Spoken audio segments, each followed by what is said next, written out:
with your kids. Hola, ni hao, konnichiwa, assalamu alaikum, shalom, mahaba, moni mili wanji, namaste, jumbo, bienvenidos. Hi, my name is Jedley, and this is the Reading with Your Kids podcast. We are coming to you from the beautiful neighborhood of Reedville in the southwest corner of Boston, Massachusetts. We are so delighted and so very honored that you're joining us in our mission to help all families grow closer through reading. Please be sure to tell all of your family and friends about the show. Tell your kids' teachers, their principal, their librarian, and also please be sure to subscribe to the show on the iHeartRadio app, on Apple Podcasts, Spotify, Amazon Music, Good Pods, Podcast Addict, wherever you find your podcasts. This episode of the Reading with Your Kids podcast is brought to you by At Nighttime, We're All the Same Size, written by Murray Sawchuck. Some of you might recognize the name Murray Sawchuck. He's also known as Murray the Magician. He has been a Las Vegas headlining performer for decades. Phenomenal performer. Murray was on the podcast not too long ago, and he told me that he was inspired to write this book over the pandemic when he noticed that his rescue pup, Bailey, a little chihuahua, was terrified of anybody that was standing over him. But when the person would lie down, and when Bailey could be eye to eye with that person, well, then Bailey was really quick to cuddle up and get close to that person. Murray hopes this book will inspire all of us to spend more time trying to see eye to eye, to get along, and to not judge a book by its cover. You're going to love this book. It really is adorable. It's really cute, and you're just going to love it. At Nighttime, We Are All the Same Size, written by Murray Sawchuck. This episode of the Reading with Your Kids podcast is brought to you by Snoodles in Space. A snoodle, the Zoodle Cadoodles, and one happy schmoodle. Written by our friend and award-winning author, Stephen Joseph. I love this book. It is amazing. In this book, when the Zoodle Cadoodles from the planet Zoodle abduct Norman Noodle and Sally Strudel, the Zoodle Cadoodles threaten to take all of Earth's noodles unless they perform the necessary brain operation on their grand leader, Cloodle the Grand Roodle, and fix the spaceship's failing engines. One problem, Norman Noodle and Sally Strudel are simply fakers. Sauerkraut's pickly, peppered, purple, propulsion-powered pickle invention is their only hope. But will he unite with Herbie Schnoodleman to save the planet? The answer is here in this wackadoodle tale from outer space. We love this book. You're going to love it too. It is Stephen Joseph's latest book, Snoodles in Space, a snoodle, the Zoodle Cadoodles, and one happy schmoodle. Join us right now from the wonderful state of Wisconsin. Our guest is returning to the show to celebrate her brand new novel. It is called Royal and Ancient. Please welcome back to the show, Amanda Lauer. Hey, Amanda, how are you? I'm doing great. How are you? Wonderful. Really excited to have you back on. We love celebrating all genres of kids' books, but typically we're celebrating picture books and middle grade novels. This is for a little bit older audience, correct? Yep, young adult. So basically high school and above. And it's a genre that I've been writing since 2014, and I've found my niche. I just love writing for this age group. And like I mentioned, though, people all the way up into their 90s read my books. So, but I think when you say young adult and it's more of like a love story or a historic romance, that kind of thing, it's clean, sweet romances that I think people of all ages enjoy. Is that the biggest difference between a young adult novel and what we typically would just refer to as an adult novel or a book? That it's clean, or is it that it's featuring young characters? No, it's more that it's featuring young characters, because there's probably a lot of young adult books that aren't necessarily clean, sweet romances, that kind of thing. There's all different genres, obviously. But yeah, all my characters, I love the age 17 for some reason. I think it was such a pivotal age in my life that generally my young ladies in my books are about that age. Maybe a little older, maybe a little younger, but 17 is kind of the sweet spot.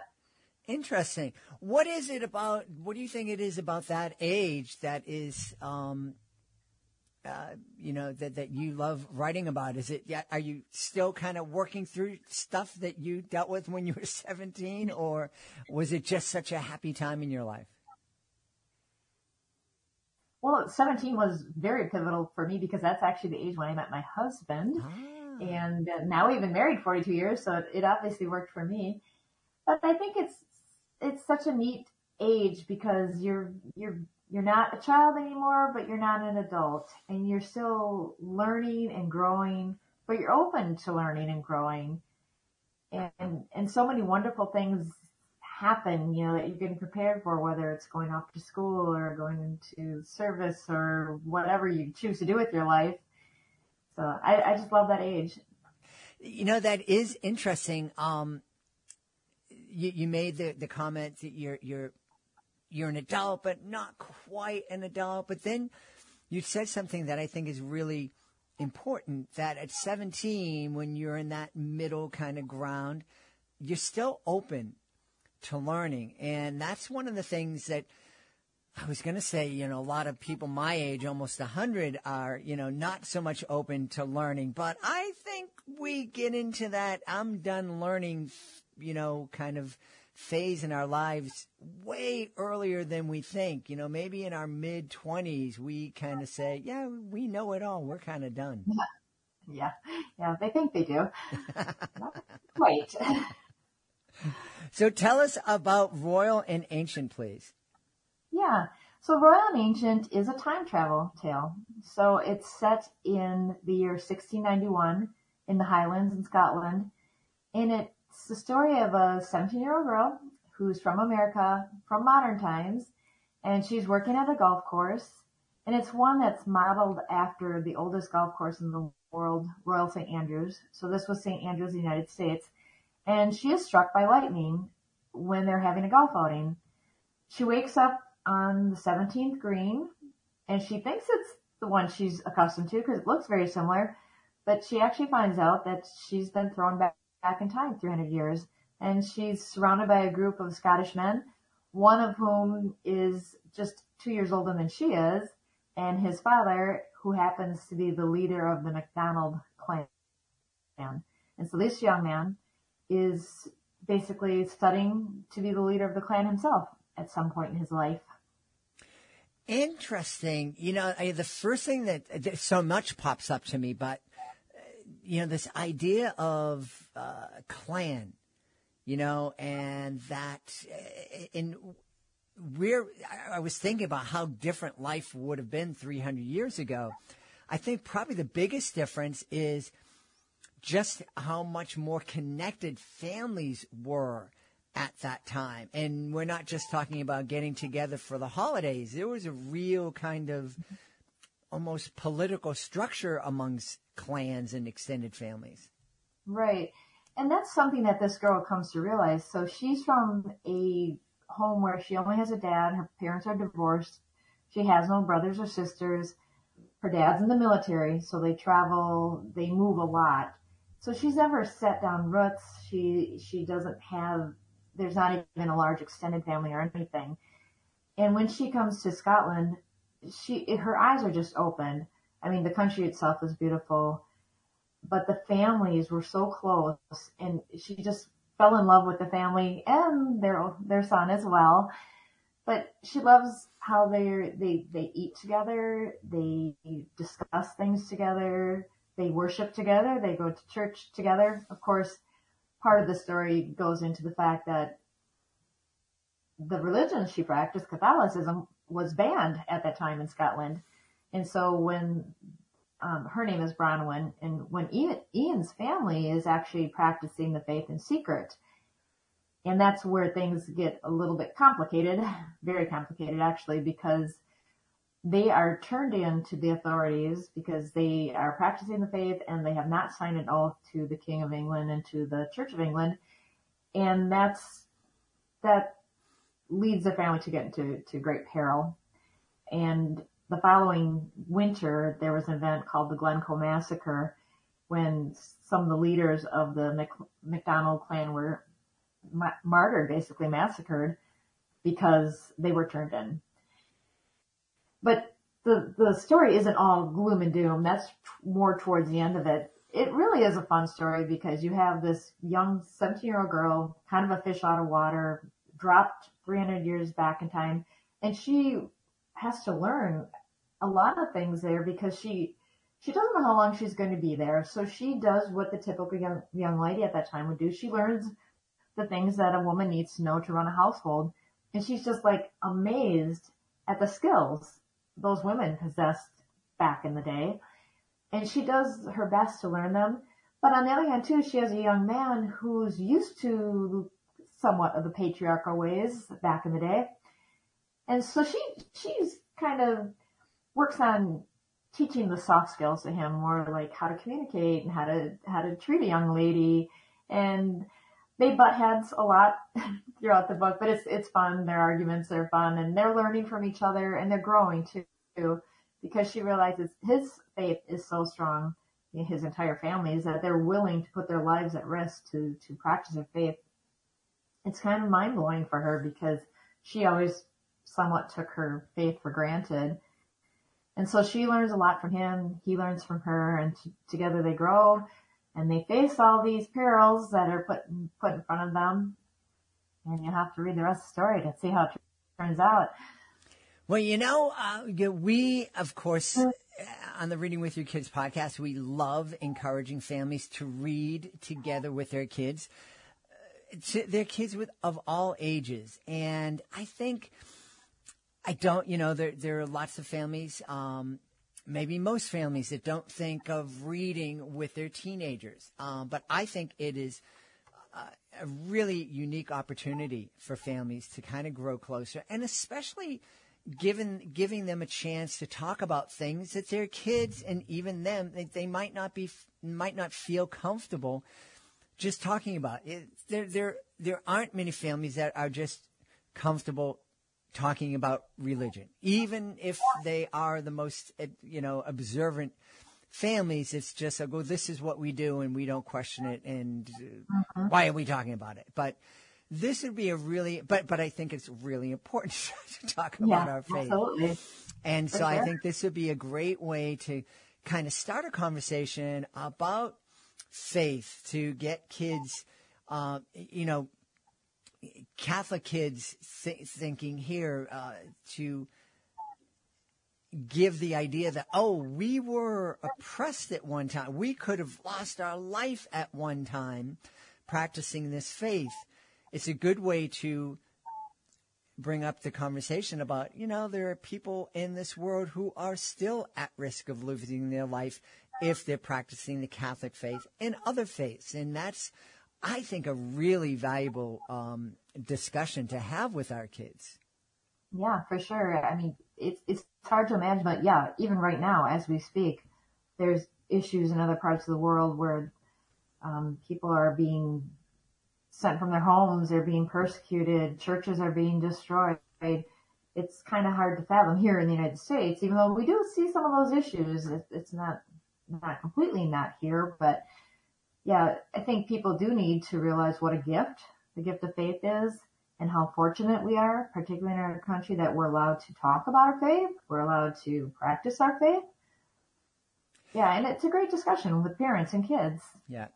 And I also think it's a great discussion to think that 300 years ago in Scotland and in Ireland and England, that two churches, a Catholic Church and the Church of England, which really aren't all that much different. When you look at the practices and the tenets of the faith, there are differences, but pretty much most of the boxes are checked. And if those two warring factions, because again, in Northern Ireland, Catholics and Protestants were warring just a couple of decades ago, they can come together. Perhaps there is hopes that all faiths can start to look and accept that we're looking at the world through different perspectives, and we can learn from each other, and we certainly can live with each other and love each other. Right. And I've always said that I could probably have coffee with just about any person in the entire world, no matter what their viewpoint is on anything, political, faith, whatever. And we would find that common ground, because I think, especially as parents, we all want the same thing for our children. We want safety and security, and we want them to have a good life and get further in life than we've gotten. And I really feel like if people would just put away the differences and focus on what we all have in common, the world would be such a better place. Yeah. Yeah. And I think, what you're talking about, focusing on what we have in common, that can be really difficult if we start our conversations at where we disagree. I love first kind of thinking about what we share, how we look at life. And I think when you're talking about families, when you're talking about parents and kids, I think that's an easy place to start if we understand that, hey, we all just want to live in peace, and we want to have a chance to love each other and have enough food and be warm when we need to be warm. And if we start our conversations there, I think it's much easier to see each other as part of the same beautiful family. I agree completely. Yeah. I think another great conversation that families can have as they're reading Royal and Ancient is this idea of existing in a different time. I know, today seems so much different than how kids grew up when you and I were younger and in middle school. And, I joke when I'm in front of audiences and talk about television and the fact that I only had 3 channels to choose from, and you hear audible gasps from kids, and it's like, yeah, that was really different. And we didn't have cell phones, and we had to walk to school both ways uphill, which I don't know how that ever worked. But the idea of being transported back 300 years, that is, now we're talking a real difference in how we live. Yeah, for sure. Different, but it's interesting because I think the one conclusion that Bronwyn comes to is that all the technology we have in this day and age, while there's so many wonderful things about it, there's disadvantages too, because people seem to be losing communication skills, like up close and personal communication skills and talking to people and meeting people. Everything is done behind a screen. So I think she finds that very interesting, how they spend their time and just how close they can get and how much they can learn about each other when they actually are sitting face to face and talking to each other. Yeah. Yeah. And, it's funny. I've read letters that were written 100 years ago from, young people to their families or whatnot. And boy, they were much more articulate and much better writers than our kids today and adults today who are sending texts which are, you're like, hey, what's up? Nice to see you. Yeah. Well, the one thing I have to remark on that is just their vocabulary was so much richer. Mm-hmm. I swear we've probably lost 30, 40, 50% of the vocabulary that people had 100, 200 years ago. It's kind of sad, but that's why I love writing historical fiction and time travel, because I love the richness of the language. And I challenge people. I use words that most kids now probably haven't heard of. I actually have one young fan who's a high schooler, and she got some kind of bookmark for Christmas this past year. I don't know if it's electronic or what it is, but it has all these words on, or it has a way of looking up words in my books that she hasn't seen before. And she loves to learn. She's increasing her vocabulary. So I love to challenge people and really make them think. Most things you can figure out from the context, but I love using these words that are kind of out of style or antique, I guess, for a better word. Yeah. Well, I love that too. One of my favorite middle grade series is the Phyllis Wong Mysteries, written by Jeffrey McSkimming, who's been on the podcast and has become a friend. And he also uses lots of antique or archaic language, and it's really fun, just kind of hearing it, because it just, I don't know, it seems like that, as you say, antique language is almost more melodic than language today. Oh, I agree. I just love the sound of it. As a matter of fact, the most recent book I wrote was set during the time of King Henry VIII, in his court, actually. And I went back and was reading some of his speeches and stuff to see how he spoke. And it's just so fascinating to read. And maybe they wrote more formally than they spoke in person, but I have a feeling that was pretty much how they spoke in the day. I just find it fascinating. Yeah. I'm curious that you are such a fan of time travel. Is there a certain time in history that you wish you could travel back in time to explore in person? Oh, wow. That's a great question. It's interesting because I actually really enjoy war history too, whether it's World War I, World War II, the Civil War. Of course, I don't know that I'd want to travel and be in the midst of a war, especially a civil war in your own country. I think it might be interesting to either go back in time to the good times in either Ireland or Scotland. My dad's side of the family is Irish, and my mom's side is English and Scottish.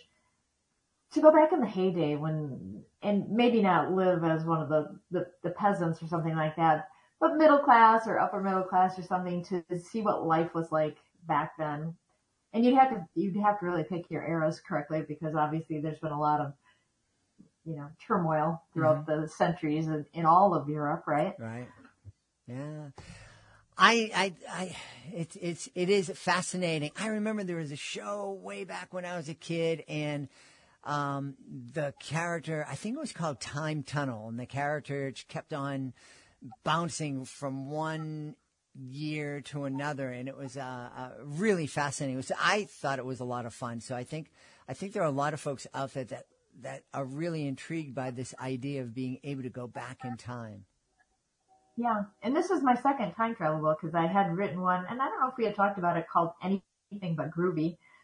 Basically, it's a story of my 13-year-old daughter from this day and age gets hit in the head, and she wakes up and she has to live in my body in 1974, in my 13-year-old or 12-year-old body in 1974, and live my 7th grade life for a whole school year. Talk about a shock to the system. Yeah. So, life in the 70s wasn't quite as groovy as she thought it was going to be. I agree. I don't know if I could wear the bell-bottom pants that I used to, those elephant, but I think I know I'd fall and trip and break my neck. Yeah. Hey, Amanda, I think Royal and Ancient would be a fantastic book for families to kind of read together. We've talked about so many of the different things the conversations that families can have together. Can you just, I've been here talking about how much benefit I think that families can get from continuing to read with their kids as they get older. Can you talk a little bit about that? As an author, I know you're writing with this young adult audience in mind, but does it ever occur to you that as you're writing these books, a family could be reading this or co-reading this and talking about it together? Yeah. Well, the interesting thing is, with the time travel, especially because I think parents look at things differently than their kids, so it's kind of neat to get the different perspectives. But I will say that most of my other books are on audio already, and so some people prefer to listen to books as opposed to reading them. A neighbor family came up and talked to me a while back this summer, and they were saying that they had gotten the audio version of Anything But Groovy, and they were taking a long drive to another state for vacation. And so the mom and the dad and the two daughters, who are probably about maybe, say, 12 and 14, they listened to Anything But Groovy on the way to Tennessee, actually. And they said they were so enamored with the story that, like, they'd get to a gas station and put gas in the car, and the girls would be like, "No, don't stop. This is the best. This is so good. We want to know what happens." And even the dad said, "I'm probably not your target audience, but I love the story too." And so when they got back from Tennessee, the younger daughter actually took her own money and purchased from me the actual paperback copy of the book too, and had me sign it for her. She just loved the story, and it did bring up these great conversations with her mom and the dad. You know, what was middle school like for you? You know, what was it like growing up in your era? So I love that concept, and I'm happy to say, you know, we have 4 young adult children ourselves, and they are all reading. They've all read all my books, which is amazing. And it's kind of fun to talk to them about the books too, because I get to have the real life experience of discussing these stories with my own children, and my husband reads them too. So it's really interesting to get his perspective, because probably not that many men are reading, you know, like love stories, historic love stories. And he said, I would never pick this up if it wouldn't have been for you. But he said, I love the stories. That's awesome. And he's like my biggest fan. And he's kind of like, he reads a lot of nonfiction, but he said, there's a lot to be learned from fiction too. Mm-hmm. Yeah. Relationships, communication. So I've got my family, great fans. And plus my mom, my dad, you know, my aunts and uncles, and just a ton of people that are just so sweet. Read the books. They're anxious for Royal and Ancient to come out next week. I can't believe it'll be here on Tuesday, October 2nd. So we're very excited for that. And then I have another book in my Civil War series, the Heaven Intended Civil War series, that comes out November 17th. So awesome. Gonna have a busy and fun fall here. Yeah. Hey, people want to know where they can go to keep up with you and find out more about Royal and Ancient, the next book that's coming up, and all the other great books that you've created. Yeah. The best place to go is amandalauer.com. So awesome. Amanda, Lauer.com. All my books are on there. My speaking engagements. If anybody's in a book club and they want me to visit them virtually or in person, I love doing book clubs. I love doing presentations. Hoping someday to do a presentation about my Royal and Ancient in Scotland. Looking for that invitation. Ooh. I haven't been there yet. I've been to Ireland, but not Scotland. And otherwise, a lot of people buy books on Amazon. They can certainly get them on there, but you can order them through my website as well. So amandalauer.com. We've had a great time speaking to the author of Royal and Ancient, brand new YA novel from our guest, Amanda Lauer. Amanda, thanks so much for being with us. Thank you for inviting me. It's always such a pleasure talking to you. We hope you've enjoyed this episode of the Reading with Your Kids podcast, and will join us for the next exciting episode.